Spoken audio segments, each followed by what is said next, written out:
This past weekend, Guardians of the Galaxy Volume 3 opened in theaters. Now it's time to rank the Guardians of the Galaxy trilogy from the worst to the best. Now, I like every movie on this list, so just because one of them is in a lower spot doesn't mean I don't like the film. It just means that I think the ones higher up on the list are better. So with that in mind, let's get started. And coming at last place at number 3 is Guardians of the Galaxy Volume 2. Now, I think this does give more weight to the character of Star-Lord and expands his character. He meets his father, who turns out to be evil. He realizes that he has a family with Yondu and the Guardians all along, and learns how he can also be a father for baby Groot. But the events in the first act that get the Guardians to meet Ego are very contrived.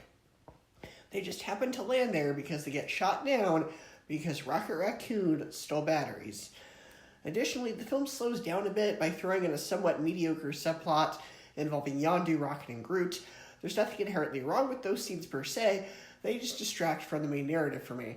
Also, in terms of humor, this is definitely the most crass of the Guardians films, and some of the humor also feels very ill-timed.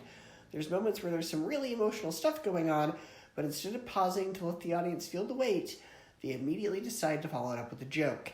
I get that you want to lighten the tension, but you don't always need to. Sometimes it's better to let the audience feel something.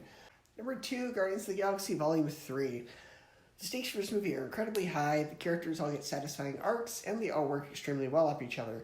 And unlike a lot of MCU sequels that forgot what the previous film set up and are afraid to follow through with it, such as Baron Mordo and Doctor Strange, everything set up in the previous films comes back and feels important.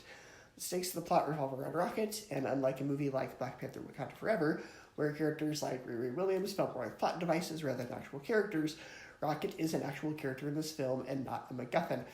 The way each character's arc ends is incredibly satisfying, and out of the 3 Guardians films, this is definitely the one with the most heart. And I'd say it's almost perfect, but unfortunately, what does hold it back is a pattern I'm noticing with these films. Just like with Guardians of the Galaxy Volume 2, they're afraid to let the emotional weight happen. There are some very dark moments in this film, and just like Guardians of the Galaxy 2, instead of just letting the audience feel the tension, they just try to lighten things up with jokes, and it can feel a bit ill-timed at points. Another element that holds it back is something that bogs down a lot of these new MCU projects. They expect you to have watched everything that includes these characters. So if you go into this movie not having watched the Guardians of the Galaxy Holiday Special on Disney+, you're going to be a bit confused by the beginning, because there are certain characters and plotlines from that special that come back and are important. But if you haven't watched it, or watched it recently, and let's be honest, who's going to want to watch a Christmas special in the month of May, you're going to be a bit confused. However, apart from needing to watch the holiday special, this is a film that feels very focused on its own narrative. It isn't trying to set up the next 10 MCU projects. It feels like it stands as its own story. What they do with certain characters imply they could bring them back if they wanted to, but it doesn't feel like it's a high priority. This feels like a movie that's made by a filmmaker, not by a studio. It feels like a movie that was made the way the director wanted to make it, and not tried to work around 10,000 studio notes. It's an incredibly satisfying emotional end to the Guardians trilogy. And coming at first place is the original Guardians of the Galaxy. When this movie came out, people seemed very divided on it.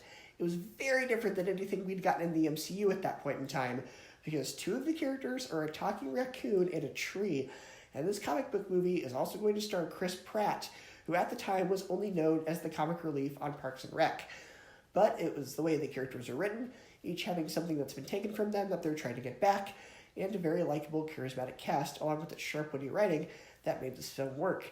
By the end of this film, you actually care about a tree that says, "I am Groot." You care by the end of the film when he dies, even though it's only temporary. It's a refreshingly different film for the MCU. It has great characters, fun performances, great redemption story, a lot of heart, and quick humor, and it places it for me at number 1.